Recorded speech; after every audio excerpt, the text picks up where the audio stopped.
اللہ تبارک و تعالی نے قرآن مجید میں فرمایا ہے کہ وَلَقَدْ كَرَّمْنَا بَنِي آدم، بے شک ہم نے جناب آدم کے بیٹے کو فضیلت عطا فرمائی،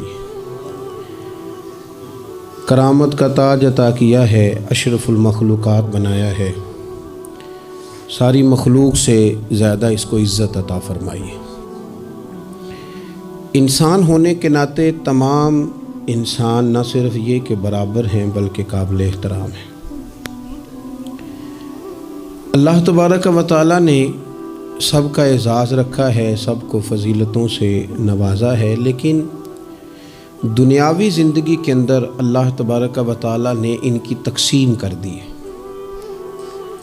کسی کو آقا بنا دیا ہے، کسی کو غلام بنا دیا ہے، کسی کو فیکٹری کا مالک بنا دیا ہے، کسی کو وہاں پہ مزدور بنا دیا ہے۔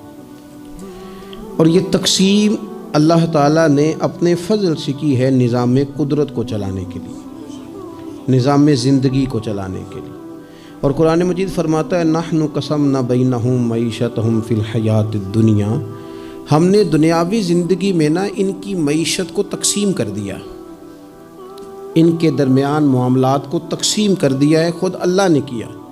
وَرَفَعْنَا بَعْضَهُمْ فَوْقَ بَعْضٍ دَرَجَاتٍ، اور بعض کو بعض سے درجوں میں فضیلت عطا کر دی۔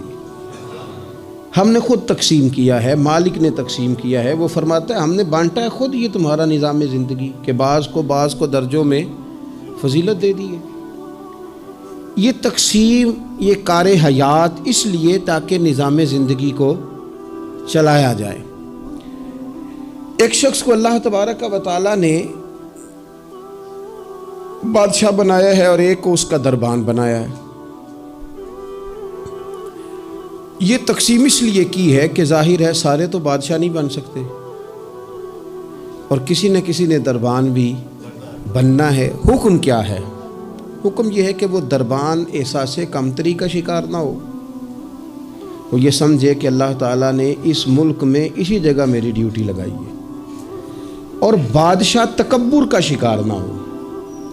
وہ یہ تو سمجھے کہ اللہ نے مجھے اعزاز دیا ہے، مجھے فضیلت دی ہے، ملک چلانے کے لیے اللہ تعالیٰ نے مجھے چنا ہے، لیکن وہ اس دربان کو اپنے سے کم تر نہ سمجھے، اسے حقیر نہ سمجھے، اپنے ذہن کے اندر یہ بات بٹھائے کہ جس طرح بحیثیت انسان رب نے مجھے فضیلت عطا کی ہے، اسے بھی اللہ نے اسی طرح ہی فضیلت عطا فرمائی۔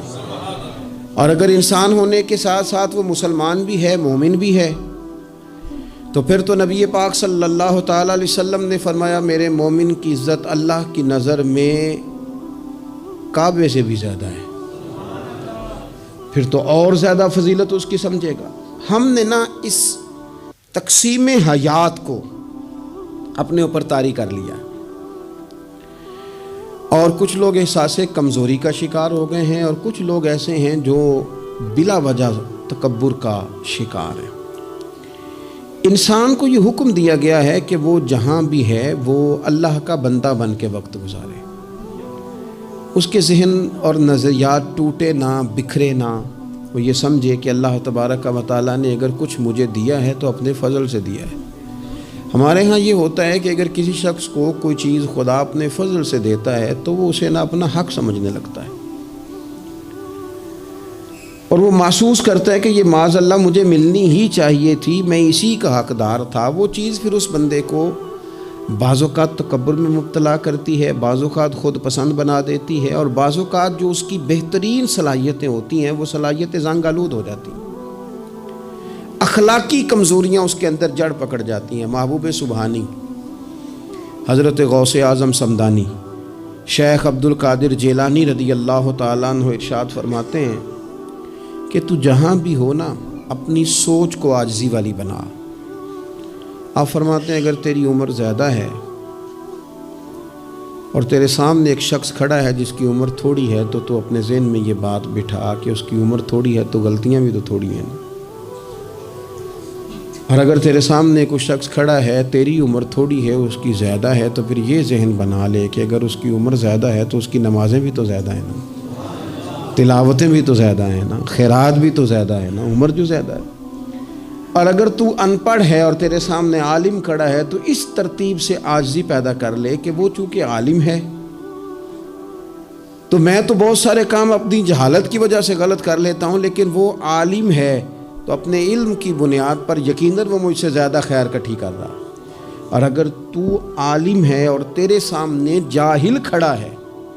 تو پھر بھی تو اپنی طبیعت میں عاجزی لا، اور تو یہ ذہن بنا کہ وہ اگر کوئی غلطی کرے گا بھی تو اپنی جہالت کی وجہ سے کرے گا، تو مجھے تو پتہ ہے سارا، ایسا نہ ہو کہ میرا گناہ ڈبل لکھ دیا جائے۔ اب جہاں ہیں جس ترتیب سے ہیں اس ترتیب سے ہی اپنی طبیعت کے اندر عاجزی لائیں۔ نبی پاک صلی اللہ تعالی علیہ وسلم نے فرمایا، حضرت عبداللہ ابن مسعود رضی اللہ تعالیٰ عنہ حدیث کے راوی ہیں، حضور نے فرمایا جس کے دل میں رائی کے دانے کے برابر بھی تکبر ہوا وہ شخص جنت میں نہیں جائے گا۔ تو عرض کی یا رسول اللہ صلی اللہ علیہ وسلم، ایک آدمی اچھا لباس پہنتا ہے، اچھا بن کے رہنا چاہتا ہے، صاف ستھرا بن کے رہنا چاہتا ہے،